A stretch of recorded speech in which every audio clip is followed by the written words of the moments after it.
J'ai comme l'impression qu'il y a un vide qui est quelque part ici. C'est la fête de la voix. Jésus est Seigneur. Comment nous allons? Comment se passent les jeunes?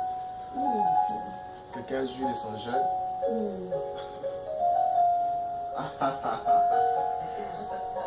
Quelqu'un d'autre s'accuse, a dit: je pensais au jeûne en retard. Nous te pardonnons seulement. Nous sommes en train d'avancer dans des zones de turbulence.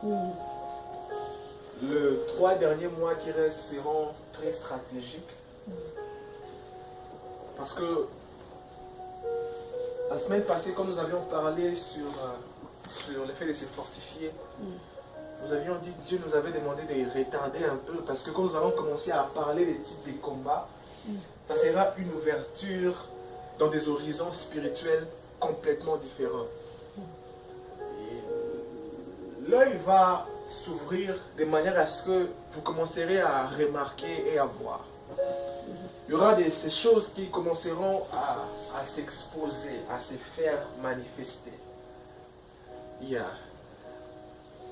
C'est à cause de ça que nous sommes en train de jeûner pour faciliter la tâche de l'homme spirituel.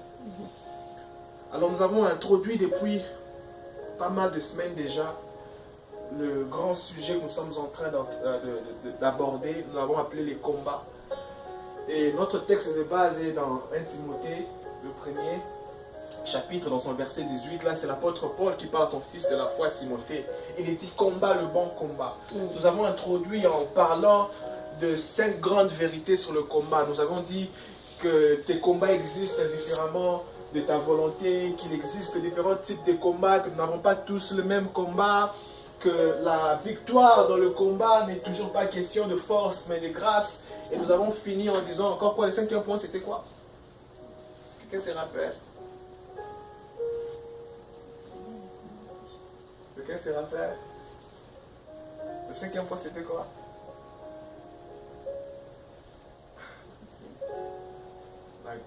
Le 5e point, c'était la grâce, n'est-ce pas? Et puis le 4e, c'était quoi?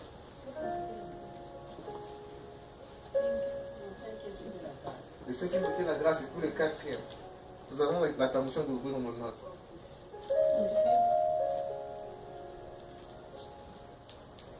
C'était quoi? Quelqu'un a trouvé?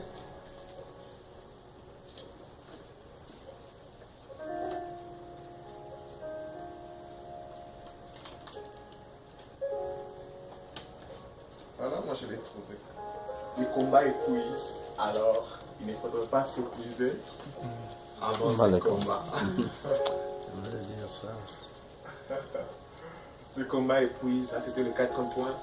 Il ne faudrait pas s'épuiser avant ces combats. Aujourd'hui, nous allons aborder le type des combats.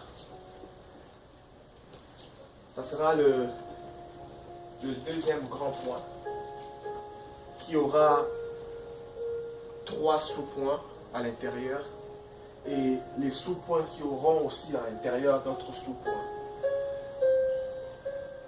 Dans notre introduction, nous avons dit que le combat était une lutte, n'est-ce pas? Nous avons dit que c'était le fait d'attaquer ou de se défendre, le fait de protéger, le fait de contester. Et ce soir, j'aimerais bien que nous puissions garder vraiment l'esprit ouvert, parce qu'à la fin nous allons prier. Le but c'est de prier à la fin. L'exhortation a pour but de nous pousser à la prière. Alors pendant que nous serons en train de parler du combat, je nous exhorte déjà à laisser nos esprits bouillonner au-dedans de nous. Parce que quand nous arriverons vers la fin, le but de ce que nous dirons dans l'enseignement de ce soir serait seulement pour nous provoquer et nous pousser à prier. Nous avons défini le combat comme l'action où le but de protéger, de détruire, de défendre, de préserver. Alors ce soir, ouvrons notre premier texte dans 1 Thessaloniciens. C'est là que nous allons tirer le type de combat. 1 Thessaloniciens, le chapitre 5. 1 Thessaloniciens, le chapitre 5. Nous allons lire du 1er au 6e verset. Et nous allons sauter pour lire seulement les versets 23. 1 Thessaloniciens chapitre 5. Nous lirons du 1er au 6e verset. Et nous sauterons pour lire seulement les versets 23. Pour ce qui est des temps et des moments, vous n'avez pas besoin, frères, qu'on vous en écrive. Car vous savez bien vous-même que le jour du Seigneur viendra comme un voleur dans la nuit. Quand les hommes diront paix et sûreté, fausse paix et fausse sûreté, alors une ruine soudaine les surprendra comme les douleurs de l'enfantement surprennent la femme enceinte, et ils n'échapperont point. Mais vous, frères, vous n'êtes pas dans les ténèbres parce que pour que ce jour vous surprenne comme un voleur. Vous êtes tous des enfants de la lumière et des enfants du jour. Nous ne sommes point de la nuit ni des ténèbres. Nous dormons donc point comme les autres, mais veillons et soyons sobres. Le verset 23. Que le Dieu de paix vous sanctifie lui-même tout entier, et que tout votre être, l'esprit, l'âme et le corps soient conservés irrépréhensibles lors de l'avènement de notre Seigneur Jésus-Christ. J'étais en train de dire à l'étude biblique que ces derniers temps, si j'ai envie de prêcher, j'ai envie de commencer mes prédications en disant « Ainsi dit l'Éternel ». Parce que je considère que je suis en train de vraiment de ne pas parler de Dieu, mais de parler de la part de Dieu. Je n'ai aucune envie de vouloir prêcher un bon message. J'ai seulement envie de vouloir faire le messager et de passer, de transmettre la lettre spirituelle à celle qui doit lire, à passer les messages venant du Père à son Fils, à dire ce que Dieu me demande de dire. Je me suis rendu compte que l'heure est grave, le temps est dur, et qu'il n'est pas temps d'endormir avec de beaux messages et de beaux discours. Je prie que ces messages aujourd'hui soient comme le chant d'un coq. Ça peut avoir l'air bon parce que c'est un chant, mais le but n'est pas de radoucir l'oreille, le but est de provoquer l'éveil et le réveil. Je prie que la prédication de ce soir soit comme un réveil, comme une cloche. L'apôtre Paul dit, nous ne sommes pas de ceux qui dorment comme tout le monde. Nous sommes de ceux qui sont de la lumière, ceux qui sont éveillés. Et j'aime quand il finit, il commence à dire, il dit que le Dieu de notre Père Jésus-Christ, que le Dieu de paix vous sanctifie lui-même tout entier, et que tout votre être, il dit l'esprit, l'âme et le corps. L'apôtre Paul est en train d'introduire de manière générale ce qui caractérise l'homme.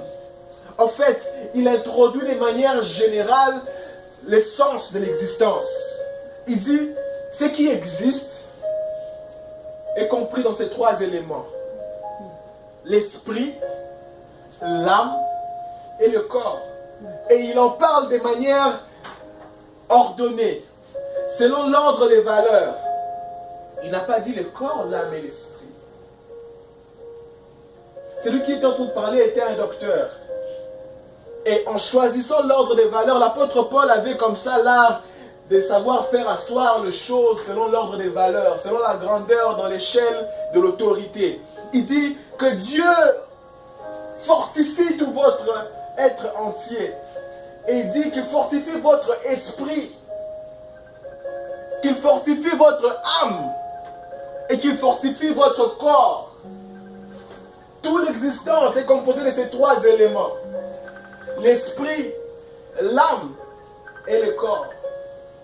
Ainsi, lorsque nous parlons des types de combats, il existe en général trois grands types de combats. Il existe des combats liés à l'esprit. Il existe des combats liés à l'âme. Et il existe des combats liés au corps. Il existe des combats liés à l'esprit, des combats liés à l'âme et des combats liés au corps. Et comme l'apôtre Paul a choisi de le mettre selon cette liste, il dit qu'il fortifie votre être entier, votre esprit, votre âme et votre corps. Ce soir, j'aimerais bien que nous puissions suivre ou soit imiter l'apôtre Paul et choisir l'ordre des valeurs que l'apôtre Paul a choisi. Le premier type de combat que nous parlerons, c'est les combats spirituels, les combats de l'esprit.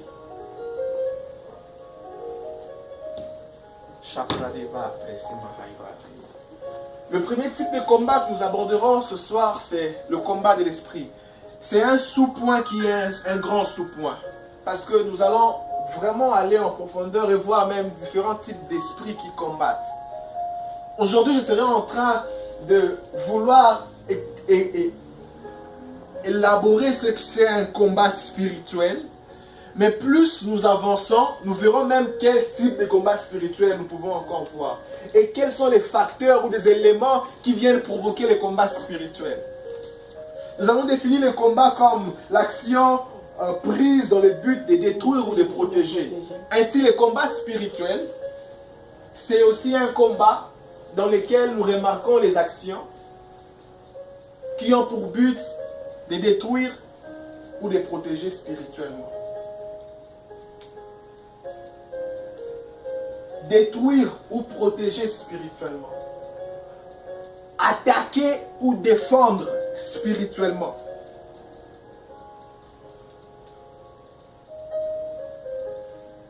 Un combat spirituel, c'est une lutte. Parce que très souvent dans un combat, nous voyons l'objectif c'est de soumettre l'autre à son autorité. L'un est en train de vouloir assujettir l'autre. Ainsi, les combats spirituels, c'est aussi une lutte où les esprits se battent pour que l'un soumette l'autre à son autorité.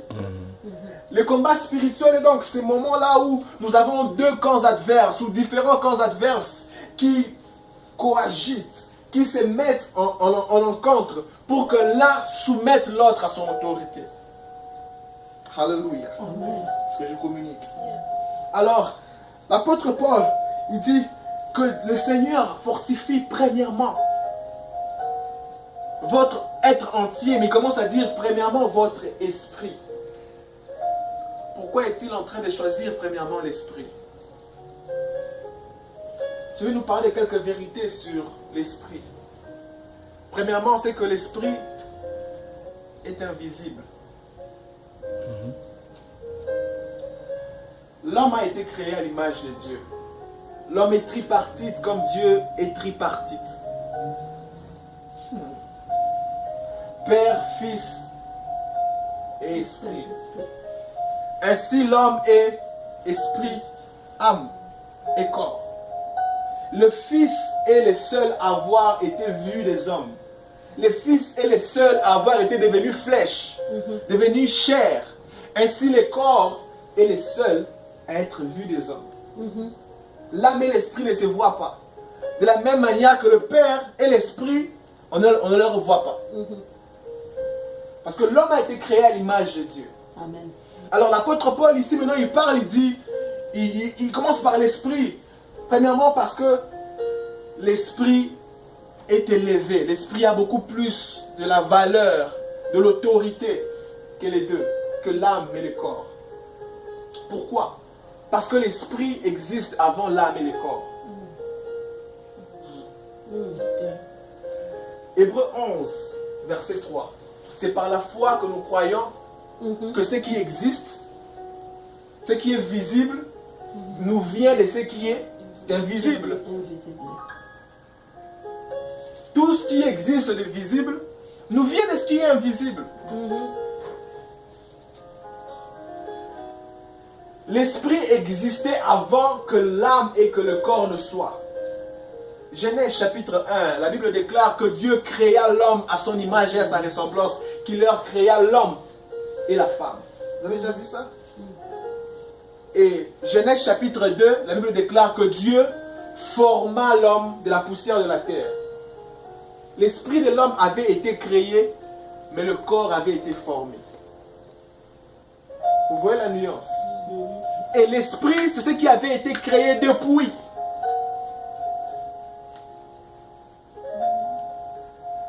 L'esprit a pris forme lorsque Dieu a soufflé dans l'homme. La Bible déclare, et l'homme devint une âme vivante. Premièrement, c'est que l'esprit existe avant. Et dans les termes de ce qui est spirituel, très souvent, ce qui existe avant a beaucoup plus de l'autorité. Voilà pourquoi rien n'est plus autoritaire que Dieu. Parce que Dieu existe avant. Amen. Rien n'est plus autoritaire que Dieu. Parce qu'avant que quoi que ce soit ne soit, Dieu fut. Non, non, j'ai mal dit ça. Avant que quoi que ce soit ne soit, Dieu est. Dieu dit qu'il est le commencement et qu'il est la fin. Il n'est pas notre commencement, il n'est pas notre fin.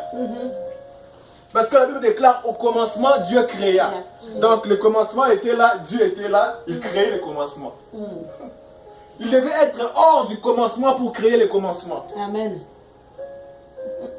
Celui qui a créé l'ordinateur n'est pas dans l'ordinateur. Il est hors de l'ordinateur et il confectionne l'ordinateur.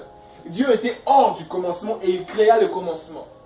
Et dans les termes spirituels, très souvent, ce qui vient avant a plus de l'autorité. Très souvent. Ça s'appelle le droit d'aînesse. C'est ce qu'Ésaü a vendu. Alors, parce que ce qui est invisible vient avant le visible, l'esprit a plus d'ascendance, plus d'autorité sur l'âme et sur la chair. Sur le corps. Amen. Je communique. Deuxièmement, parce que très souvent, ce qui est visible est influencé de ce qui est invisible. Il choisit de parler de l'esprit parce que ce qui est invisible influence dans la grande majeure des parties ce qui est visible.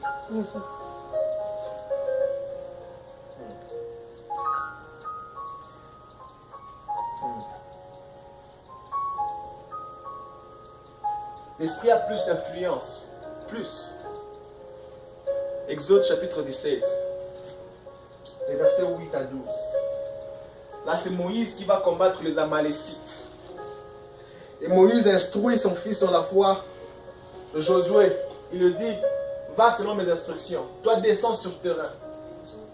Exode chapitre 17, versets 8 à 12. Nous n'allons pas lire, je vais commenter seulement. Exode chapitre 17, 8 à 12. Alors, pendant que Josué forge une armée et qu'il va combattre sur le terrain, la Bible déclare que Moïse prend avec lui Aaron et Hur, ils vont sur la montagne. Mais la Bible déclare quelque chose de très particulier, c'est que lorsque le main de Moïse était élevé, Josué était en avant, Josué vainquait ses combats. Mais lorsque le main de Moïse commençait à s'affaiblir, alors le peuple d'Israël commençait à perdre le combat sur le terrain. Ce serait une folie pour Josué de croire qu'il est en train de vaincre parce qu'il est fort. La victoire de Josué ne dépend que de la victoire que Moïse a sur la montagne. C'est une main invisible qui détermine la fin de ces combats. Josué, tu ne vaincs pas parce que tu es assez fort. Il y a une main invisible dans ces combats. C'est ça le monde spirituel. C'est le main invisible. C'est la main invisible dans les visibles. C'est la main immatérielle dans ce qui est matériel. La plus grande erreur que Josué ferait, c'est de croire qu'il est devenu assez fort. Est-ce qu'on peut mettre nos téléphones sous vibreur? Ça coupe. C'est sur vibreur, je ne sais pas. Je n'ai pas compris. Ça coupe mon flot. La plus grande erreur, ce serait celle-là. De croire que je suis devenu assez fort. Non. La victoire que Josué a sur terrain est l'influence de la victoire que Moïse a sur la montagne. Le monde spirituel influence toujours le monde physique. Si Moïse ne lève pas les mains, guess what? Josué perdra.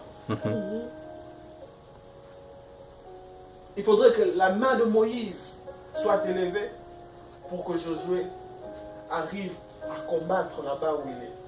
Ce texte dans Exode chapitre 17 nous montre la part de choses.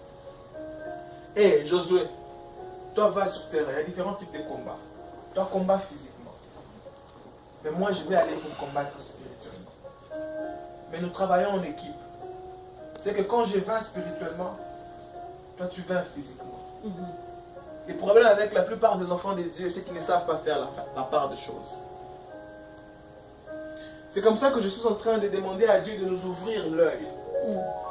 Pour ne pas combattre à l'aspect physique, ce qui est question d'être combattu à l'aspect spirituel. Il ne faudrait pas que Moïse prenne aussi l'épée et qu'il descende sur le terrain. Allez, soyez beau, Moïse, tu n'as pas besoin de combattre comme ça. Yeah. C'est comme ça que dans le combat, tout le monde n'est pas obligé de prendre une arme. C'est tellement faux de vouloir pousser tout le monde à combattre en prenant une arme dans le combat. Non. Oh, comme tu ne prends pas une arme, c'est que tu es contre nous. Non. C'est que tu es collabo. Non, Moïse n'est pas collabo. Même dans les champs de bataille, il y a ce qu'on appelle des poids rouges. Dans les champs de bataille, il y a des ingénieurs. Des ingénieurs militaires. Des ingénieurs en informatique. Yes. Il y a des pilotes. Ils combattent. Sans pour autant tenir une arme. Il y a des médecins. Ils combattent. Vous voyez? La plupart des enfants des dieux ont du mal à faire la part de choses. Quand il faudrait combattre spirituellement, eux veulent combattre avec l'âme. L'âme, c'est le siège de l'intellect. Nous allons parler de ça, des émotions et des sentiments. Nous allons parler de ça. Ou soit quand c'est question de l'intellect, eux veulent combattre spirituellement. Quand c'est question de descendre sur le terrain, elle veut continuer à rester dans le domaine spirituel. Je prie que Dieu nous donne dans ce temps ici la capacité à savoir faire la part de choses. La capacité à distinguer dans quel type de combat je me retrouve maintenant. Comment devrais-je aborder celui-ci? Ou soit, après que j'ai déjà abordé ce côté spirituel, que faire après? Que faire? Quelquefois, tu nous demandes nous-mêmes de faire la tâche de Moïse et après de faire la tâche de Josué. Après avoir élevé les mains dans la montagne, tu descends. Là, c'est la race de Néhémie. Ceux qui ont le matériel pour construire ici et l'arme pour se défendre ici. La race de Néhémie. Vous savez, si David ne savait pas faire la part de choses, il perdrait le combat contre Goliath. Parce que le combat contre David et Goliath n'était pas question d'un combat physique. C'était spirituel. C'était pas le combat entre deux peuples, c'était le combat entre deux dieux.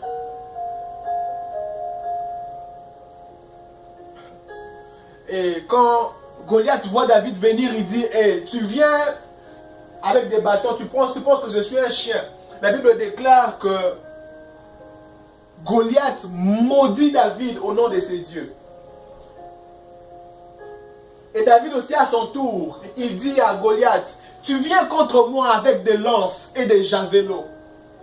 Mais moi je m'approche contre toi avec le nom de l'Éternel. Alléluia. Je m'approche avec le nom. Il a changé de secteur de combat. Tout le monde avait peur parce qu'il pensait que ce combat était un combat physique. David dit non. Celui-là, c'est un incirconcis, il n'a pas d'alliance. Et ce combat, ce n'est pas un combat physique. Il venait, il les intimidait. L'intimidation, c'est mental, c'est dans l'âme. Chaque jour, il venait, il les insultait. Il les a vaincus dans le combat dans l'âme. Et puis il dit, choisissez l'homme le plus fort parmi vous. Présentant comme si le combat allait d'être un combat physique, alors qu'en réalité, dans l'âme, c'est l'esprit. Amen. Ce combat était d'abord un combat spirituel. David a vu ça. J'ai pris que Dieu nous donne l'œil. Yes, yes. Il y a des gens comme ça qui pensent que, oh non, il est seulement comme ça. Il n'est pas seulement comme ça. Entre en prière, tu verras qu'il n'est pas seulement comme ça.